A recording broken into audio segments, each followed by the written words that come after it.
मरकजी वज़ीर ख़जाना निर्मला सीतारमन ने आंध्र प्रदेश का दौरा किया। उन्होंने विजयवाड़ा जाते वक्त अमरावती के किसानों से मुलाकात की और उन्हें मरकजी हुकूमत के बनाए गए ज़रूरी क़वानीन की जानकारी दी। उन्होंने नए क़वानीन को किसानों के लिए फ़ायदेमंद करार दिया। इसी दौरान अमरावती के किसानों ने आंध्र प्रदेश के दारुल-हुकूमत अमरावती को बरकरार रखने का मुतालबा किया। ख़वातीन के JAC के एक वफ़द ने मरकजी वज़ीर निर्मला सीतारमन को मेमोरेंडम भी हवाले किया। मरकजी वज़ीर से ख्वाहिश की गई कि वो अमरावती को दारुल-हुकूमत के तौर पर बरकरार रखने को यकीनी बनाए। मरकजी वज़ीर ने उनके मसले की समाअत की और इस पर मुस्बत रद्दअमल का इजहार किया।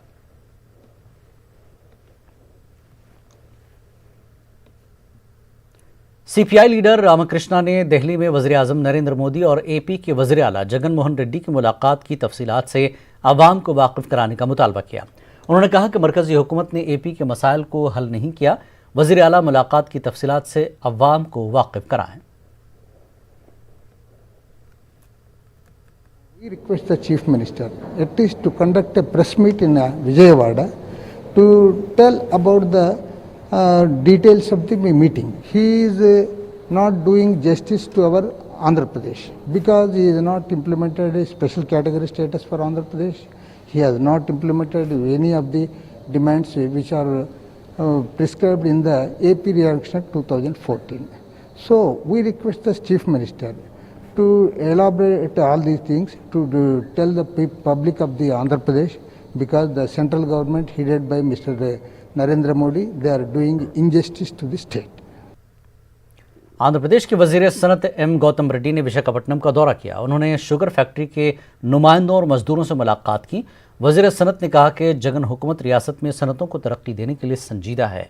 उन्होंने कहा कि जगन मोहन रेड्डी पुरसा यात्रा के दौरान किसानों को इंसाफ दिलाने का जो वादा किए थे उसको पूरा करने की यकीन दहानी कराई।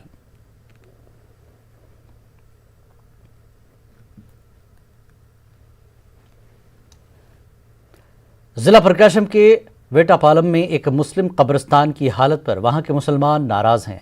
मुस्लिम वेलफेयर एसोसिएशन के रियासती सदर शेख रफ़ी और दीगर ने कब्रिस्तान का दौरा किया। उन्होंने कब्रिस्तान में ड्रेनेज पाइपलाइन बिछाने की मजम्मत की। उन्होंने कब्रिस्तान में गंदगी फैलाने और कचरा डालकर कब्रों के तक़द्दुस को पामाल करने की मजम्मत की। उन्होंने कहा कि हुक्काम को तवज्जो दिलाने के बावजूद भी इस पर कार्रवाई नहीं की गई। शेख रफ़ीक ने इस मामले पर नायब वज़ीर आला अमजद बाशा को तनकीद का निशाना बनाया और जल्द अज जल्द कब्रिस्तान का तक़द्दुस बहाल करने की मांग की और कसूरवारों पर कार्रवाई का मुतालबा किया। శ్మశానాలు కూడా కాపాడుకోవడం కష్టంగా ఉంది. మేము ఈ ముస్లిం వెల్ఫేర్ అసోసియేషన్ తరపు నుంచి ఖండిస్తున్నాము. ఈరోజు ఈ వేటపాలెం గురించి ఈరోజు వక్బోర్డు ఇన్స్పెక్టర్ గారికి చెప్పాము, మంత్రి గారికి కూడా చెప్పాను. మన మైనార్టీ మంత్రి అమ్జద్ బాషా గారికి అడుగుతున్నాను, ఏమండి మంత్రి గారు మీరు కాస్త పట్టించుకోండి. ఈ రాష్ట్రంలో వఫాసులు కానీ బరేల్ గ్రౌండ్లు కానీ నాశనం అయిపోతున్నాయి. మీకు మైనార్టీ మంత్రిగా ఇచ్చారు జగన్మోహన్ రెడ్డి గారు. మీరు కాపాడవలసిన బాధ్యత మీపై ఉంది. మీరు కాపాడలేనప్పుడు రాష్ట్రం మొత్తం మీద మేము ధర్నాలు దిగుతాం, రాస్తారోలకు దిగుతాం. మా ఆస్తులు మేము కాపాడుకోవటానికి ఎంతకైనా చేస్తాం। करनूल जिला कलेक्ट्रेट के रूबरू Andhra Pradesh model school teacher federation के सदर व अरकान की जानिब से एहतजाज मुनज़्ज़म किया गया। एहतजाजियों ने हुकूमत के खिलाफ नारेबाजी की और हुकूमत से मॉडल स्कूल टीचर के मसाइल को हल करने का मुतालबा किया। डिमांड्स है कि हमको APREI सोसाइटी में मिलने के लिए MLC कमेटी वो सब तैयारी हो रहा है। हम इसको विरुद्ध करते हैं। हमको सेपरेट सोसाइटी में ही रखना चाहता है और CM जगन मोहन रेड्डी के लिए हम रिक्वेस्ट करते हैं कि हम 2013 से हमारा स्कूल्स में गरीब बच्चों के लिए अच्छा पढ़ाई और पूरा फैसिलिटीज़ दे के सभी प्राइवेट स्कूल से भी बेहतर पढ़ाई हम इधर दे रहे हैं। पूरा इंग्लिश मीडियम में ही बच्चे पास आउट है, रिजल्ट्स भी बहुत अच्छे तरीके से आ रहे हैं compare to ZP schools and other schools. लेकिन हमको ये जो भी बेनिफिट्स है गवर्नमेंट टीचरों को मिल रहा है, हेल्थ कार्ड्स, नहीं तो CPS, APGLI, नहीं तो 010 में सैलरी देना, वो सब बेनिफिट्स हमको नहीं है। Please merge the AP model schools into the government and provide the whatever the benefits enjoyed by all the government employees. And we are here requesting you to provide 010 salaries and health cards, all the other benefits of the AP model school teachers. CITU Kurnool के सदर गौस देसाई ने कहा कि 8 अक्टूबर से civil supply मजदूर union की जानिब से रियासत गिर हड़ताल का ऐलान किया है। उन्होंने हुकूमत से सिविल सप्लाई मजदूर यूनियन के देरीन मसाइल को हल करने का मुतालबा किया। उन्होंने रियासती हुकूमत पर मजदूरों के मसाइल को हल करने के लिए गैर संजीदा होने का इल्ज़ाम लगाया। उन्होंने महकमे सिविल सप्लाई के मुलाजमीन के मसाइल को हल करने की हुकूमत से मांग की, वरना बड़े पैमाने पर एहतजाज करने का इंतबा दिया।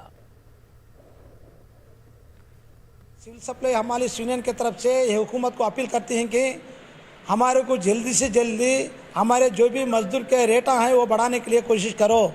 अगरचे नहीं करे तो हमें अक्टूबर 8 तारीख से स्ट्राइक में जाने वाले हैं। अगर स्ट्राइक की जिम्मेदारी हुकूमत होती है, स्ट्राइक में जो भी कार्रवाई अगरचे आवाम के खिलाफ आई तो वो भी जिम्मेदारी हुकूमत की होती है। जिला करनूल के अदूनी RDO दफ्तर के रूबरू ऑल पॉलिटिकल पार्टीज की जानिब से यूपी के हाथरस में हुए मुबैना इज्तिमाई इस्मत-दरी मामले के खिलाफ एहतजाज किया गया। एहतजाजियों ने हुकूमत से कसूरवारों पर सख्त कार्रवाई करने की मांग की। इस मौके पर आलमी इंसानी हुकूक काउंसिल शाख करनूल के रुकन ने जमहूरिया हिंद से यूपी में इमरजेंसी नाफिज करने और मुलजमीन को बचाने की कोशिश करने वाले अफसरों पर भी कार्रवाई करने की मांग की। गवर्नमेंट जो है अब तक इसके ऊपर कोई कार्रवाई नहीं की। पुलिस डिपार्टमेंट को अगर हम देखेंगे तो दो तरफ पुलिस डिपार्टमेंट को चाहिए कि दो तरफ न्याय करना, लेकिन वन साइड वहाँ पे फैसला हो रहा है। जो रेप करे है वो लड़की को उल्टा पुलिस उसे सपोर्ट कर रही है। आज ये वेदिका से मैं वर्ल्ड ह्यूमन राइट्स की तरफ से हम लोग डिमांड करते हैं कि जल्द से जल्द ये जो लोग हैं उनको शिक्षा दिलाने की हम वर्ल्ड ह्यूमन राइट्स से रिक्वेस्ट करते हैं। और जैसा कि मैडम ने बताया, यूपी में गौ रक्षक के नाम से अगर कोई गाय को कुछ अगर कोई मारता है या फिर काटने के लिए ले जाता है तो गाय के लिए प्रोटेक्शन है, लेकिन लेडीज के लिए। करनूल जिला परिषद महात्मा गांधी के मुजस्समे के करीब हिंदुस्तान यूनाइटेड मुस्लिम तंजीम शाख करनूल की जानिब से हाथरस में हुए मुबैना इज्तिमाई इस्मत-दरी मामले के खिलाफ कैंडल मार्च किया गया। तंजीम के सेक्रेटरी हुसैन ने मरकजी हुकूमत से हाथरस में मुबैना इज्तिमाई इस्मत-दरी मामले में मुलविस तमाम मुलजमीन के खिलाफ कड़ी कार्रवाई करने की मुतालबा किया। सदर जमहूरिया हिंद से यूपी में इमरजेंसी नाफिज करने की अपील की गई। वाल्मीकि इसके इंसाफ के लिए आज हमें खड़े हुए हैं कि इंडिया की हालत कैसी हो गई। जो बीजेपी हुकूमत, जो भी यूपी में योगी आदित्यनाथ की हुकूमत है, ये गायों को इज्जत दे रही है और इंसानों को इज्जत देना छोड़ दी। इंसानियत को भूल कर आज एक वाल्मीकि बच्ची के ऊपर मनीषा उसको रेप करके उसकी ज़बान काट के उसकी हड्डियां को तोड़ दे के उसको मार दिया गया है। इसके इंसाफ के लिए हिंदुस्तान यूनाइटेड मुस्लिम आवाज़ उठा रहा है। हर एक जना इसके वास्ते आवाज़ उठाना ज़रूरी है, क्योंकि ये कल हमारे पास तक भी पहुंचने वाला है। भी रेपिस्ट Kurnool medical college principal doctor P Chandrashekhar ने न्यूज़ 18 उर्दू से खुसूसी बातचीत करते हुए कहा कि करनूल में कोरोना वायरस मरीजों की तादाद में लगातार कमी देखी जा रही है, जो एक अच्छी खबर है। साथ ही उन्होंने खबरदार किया कि 1-2 महीनों में कोरोना वायरस की दूसरी लहर देखी जा सकती है। उन्होंने बताया कि करनूल में 200 से भी कम कोरोना के ताज़ा मामले सामने आए हैं। उन्होंने आवाम से अपने घरों में ही महफूज रहने की अपील की। More than 7 lakhs cases in the state, and even in Karnool 57,000 are there. People should be cautious, and we are also expecting a second wave form after 1 or 2 months in the month of November or December. People should be cautious and they maintain the social distancing and regular mask they have to wear when they go outside. नीचे down trend start हो गया। इसको क्या हुआ, हमारे लोगों के वो रेसिस्टेंट पावर ज़्यादा हुआ तो हुआ, नहीं तो वायरस का विरुलेंस स्टेटस भी कम भी हो सकता। इससे मेरे उम्मीद है कि ये ख्याल आप लोग कम दो हो रहा बोल के बाहर आके इधर से इधर उधर फिरना नहीं चाहता मैं, क्योंकि ये वायरस कभी भी होने की चांसेस रहता है। ऐसा डार्मेट स्टेज मतलब ये स्लीपी स्टेज पे भी रहने की चांसेस है। ये सिम्टोमेटिक बोलते हैं, निशाना नहीं रहता। ऐसा लोगों के साथ फिरे तो भी आने की चांसेस ज़्यादा है। खास बात तेलंगाना आंध्रा में फिलहाल इतना ही। मज़ीद ताज़ा खबरों के लिए आप लॉग इन कर सकते हैं हमारी वेबसाइट news18urdu.com पर। आदाब।